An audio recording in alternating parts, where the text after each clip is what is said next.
Breaking headline, the Department of Homeland Security now set to lose its funding with a partial government shutdown now looming. Democrats demanding changes to President Trump's immigration crackdown. And tonight, the president's border czar, Tom Homan, revealing the ICE surge in Minnesota is ending now. 2 U.S. citizens were shot and killed, a mother of 3, Renee, and that ICU nurse, Alex Pretti. Homan today saying, "We had great success with this operation." Here's Matt Rivers. Tonight, border czar Tom Homan says the massive immigration operation that's been going on for months in Minnesota, Operation Metro Surge, is coming to an end. We've had great success with this operation, and we're leaving Minnesota safer.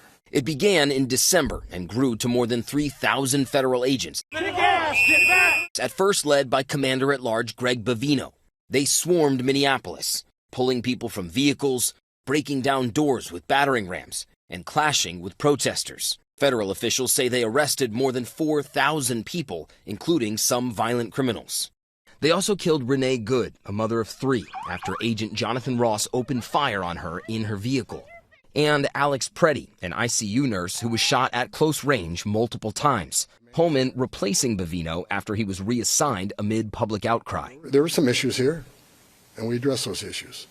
But I'm not going to sit here and say anybody did anything wrong. Local officials, including Governor Tim Walz, welcoming the news, but not without skepticism. While the federal government may move on to whatever next thing they want to do, the state of Minnesota and our administration is unwaveringly focused on the recovery of what they did.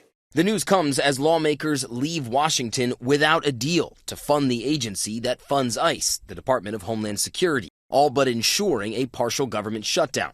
Democrats, who have been pushing for changes, including the way agents identify themselves and use warrants, seizing on government funding as a way to pressure the White House over its nationwide immigration crackdown.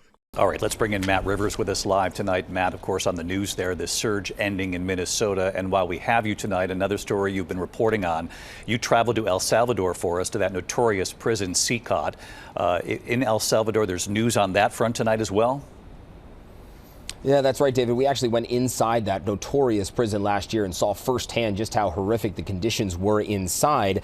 The Venezuelans that were deported here from the U.S. were eventually released from that prison. But tonight, a federal judge saying their due process rights were violated, ordering the government to bring back anyone who wants to come back to the U.S. to face the appropriate legal process. But David, anyone who makes that choice to come back here to the U.S. could still be deported after going through the proper legal process. All right, David? Matt Rivers on both of these stories tonight. Matt, thank you.